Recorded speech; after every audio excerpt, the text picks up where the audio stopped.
नमरूद का वाकया और हजरत इब्राहीम अलैहिस्सलाम। भला तुम उस शख्स को नहीं देखा जो गरूर के सबब से खुदा उसको सल्तनत बख्शी। हजरत इब्राहीम अलैहिस्सलाम से परवरदिगार में झगड़ने लगा। जब हजरत इब्राहीम अलैहिस्सलाम ने कहा मेरा परवरदिगार तो वो है जो जलाता और मारता है, वो बोला कि जलाता और मारता तो मैं भी सकता हूँ। इब्राहीम अलैहिस्सलाम ने कहा खुदा तो सूरज को मशरिक से निकालता है, आप इसे मगरिब से निकाल दीजिए। यह सुनकर काफिर हैरान रह गए और खुदा बेइंसाफों को हिदायत नहीं करता। तफसीर इब्न कसीर में नमरूद बादशाह का नाम नमरूद बिन कनान बिन साम बिन नू था। इसका पाया तख्त बाबल था। दुनिया के मशरिक और मगरिब की सल्तनत रखने वाले चार थे, जिनमें से दो मोमिन और दो काफिर, हजरत सलमान बिन दाऊद और हजरत जुल्करनैन। और काफिरों में नमरूद वक्त नसर। चुनाचे एक मुद्दत और अरसे बईद से ये बादशाह चलाता था, इसलिए इसके दबाव में रुकनियत, सरकशी और तकब्बुर आ गया था। बाद लोग कहते हैं ये 400 साल तक हुकूमत करता रहा। मुफस्सिरीन का बयान है नमरूद बिन कनान बड़ा जाबिर बादशाह था। सबसे पहले इसने ताज शाही अपने सर पर रखा। इससे पहले किसी बादशाह ने ताज नहीं पहना। ये लोगों से जबरदस्ती अपनी इबादत कराता था। नजूमियों इसके दरबार में बकसरत और इसलिए इसके मुकर्रब थे। नमरूद एक रात ये ख्वाब देखा कि एक सितारा निकला है और उसकी रोशनी में चांद, सूरज वगैरह सितारे बेनूर हो गए। नजूमियों ने इसे ख्वाब की ये तबीर बताई कि ये एक फरजंद ऐसा होगा जो तेरी बादशाह के जवाल का बहस बनेगा। ये सुनकर नमरूद बेहद परेशान हो गया और उसने ये हुक्म दिया कि मेरे शहर में जो बच्चा पैदा हो उसको कत्ल कर दिया जाए और मर्द औरत से जुदा रहे। चुनाचे हजारों बच्चे कत्ल कर दिए गए, मगर तकदीरन कौन डाल सकता है। इस दौरान हजरत इब्राहीम अलैहिस्सलाम पैदा हो गए और बच्चा के खौफ से उसकी वालिदा ने उसे शहर से दूर पहाड़ पे एक गार में छुपा दिया। किसी गार में छुपा कर उसकी वालिदा रोजाना उसको दूध पिलाया करती थी। नमरूद ने अपनी सल्तनत भर में यह कानून नाफिज कर दिया कि उससे खुराक की तमाम चीजें अपनी तहवील में ले लिया था। ये सिर्फ उन्हीं लोगों को खुराक सामान दिया करता था जो लोग उसकी खुदाई को तस्लीम करते थे।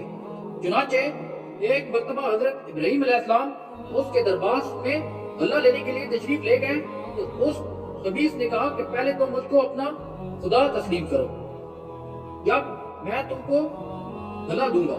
हजरत इब्राहीम अलैहिस्सलाम बड़े दरबार में ऐलान फरमा दिया कि तुम झूठे हो, मैं सिर्फ एक खुदा का परस्तार हूँ जो वाहिद ला शरीक है। यह सुनकर नमरूद आपे से बाहर हो गया और आपको दरबार से निकाल दिया और एक दाना भी ना दिया। आप और आपके चंद मोमिन भाई भूख की शिद्दत से परेशान हो गए। इस वक्त एक थैला लेकर एक टीले के पास तशरीफ ले गए और थैले में रेत भरकर लाए और खुदा से दुआ फरमाई और वो रेत आटा बन गई। और आप और आपके साथियों को खाना खिलाया और खुद भी खाया। फिर नमरूद की दुश्मनी इस हद तक बढ़ गई कि आपने आपको आग में डलवा दिया, मगर वो आग आप पर गुलजार बन गई और आप सलामती के साथ उस आग से बाहर निकल आए और अल्लाह नमरूद को झूठा कहकर खुदा ला शरीक की तौहीद का चर्चा करने लगे। नमरूद ने आप के कलमे का हक से तंग आकर एक दिन आपको दरबार में बुला लिया और हस्बे झैल मुकालमा बसूरत मुनाजरा शुरू कर दिया। नमरूद, ऐ इब्राहीम अलैहिस्सलाम, तुम्हारा रब कौन है जिसकी इबादत की तुम लोगों को दावत दे रहे हो? हजरत इब्राहीम अलैहिस्सलाम ने फरमाया, ऐ नमरूद, मेरा रब वही है जो लोगों को जलाता और मारता है। नमरूद, ये तो मैं भी कर सकता हूँ। चुनाचे उस वक्त उसने दो कैदियों को जेल खाने से दरबार में बुलाया तो एक को मौत की सलाह सुना चुका था, दूसरा रिहा हो चुका था। नमरूद ने फांसी पहनने वाले को छोड़ दिया और बेकसूर को फांसी चढ़ा दिया और बोला, देख लो, मुर्दा था मैंने उसको जला दिया, जो जिंदा था मैंने उसको मुर्दा कर दिया। हजरत इब्राहीम अलैहिस्सलाम ने समझ लिया कि नमरूद बिल्कुल ही अहमक और इंतहाई घटिया मिजाज आदमी है। जलाने और मारने का मतलब यह समझ बैठे, इसलिए आपने उसके सामने एक दूसरी बड़ी वजाहत और दलील पेश की। चुनाचे आप अलैहिस्सलाम ने इरशाद फरमाया कि ऐ नमरूद, मेरे रब वही है जो सूरज को मशरिक और मगरिब से निकालता है। तू खुदा है तो एक दिन सूरज को मगरिब से निकाल दे। हजरत इब्राहीम अलैहिस्सलाम की यह दलील सुनकर नमरूद हैरान रह गया اور کچھ نہ بول سکا۔ اس طرح یہ مناظرہ ختم ہو گیا۔ حضرت ابراہیم علیہ السلام اس مناظرے میں فتح مند ہو کر دربار سے تشریف لے آئے اور توحید الہی کا اعلان فرمانا شروع کر دیا۔ قرآن مجید میں اس مناظرے کی روایت ان الفاظوں میں بیان فرمائی ہے۔ ترجمہ قرآن: اے محبوب، کیا تم نے نہ دیکھا تھا کہ اسے جو ابراہیم سے جھگڑے اس کے رب کے بارے میں، اس پر کہ اللہ نے اس کی بادشاہی دی؟